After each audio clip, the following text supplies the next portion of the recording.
Let me show you several examples to illustrate that Scrivener did not merely slavishly follow the King James Version, but rather attempted to reflect the family of printed editions of the TR as utilized by the King James Version translators. Ephesians 6:24. I saved this last one for last and out of canonical order, since it is a difference of another sort. It is a place where Scrivener explicitly does not follow the King James Version. The issue is one word, the final Amen.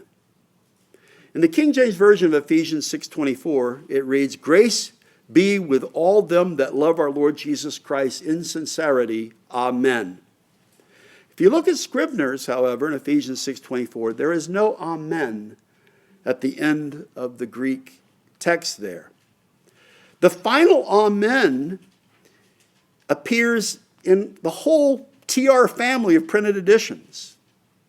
The final Amen is in Stephanus, it's in Beza, it's in the Elzevirs. It also appears in all the Protestant translations, Tyndale, Geneva, Reina Valera, Karoli Gaspar, Hungarian.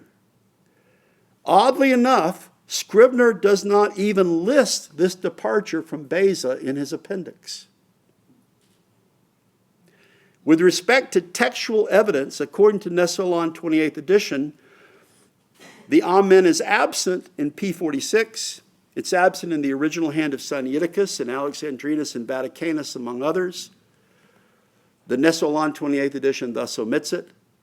It is, however, present in the second corrector of Sinaiticus and in the uncials D, K, L, P, and Psi, and it is the reading of the majority text.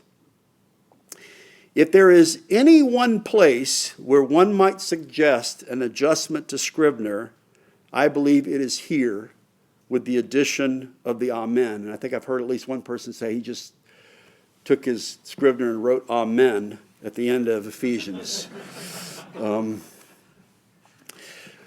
Well, friends, I hope that you might agree with me by this time that to call Scrivener's TR a Greek text based on an English translation, or to say that it is back translated into Greek from the King James Version, or that it slavishly followed the exact words of the KJV, is highly inaccurate.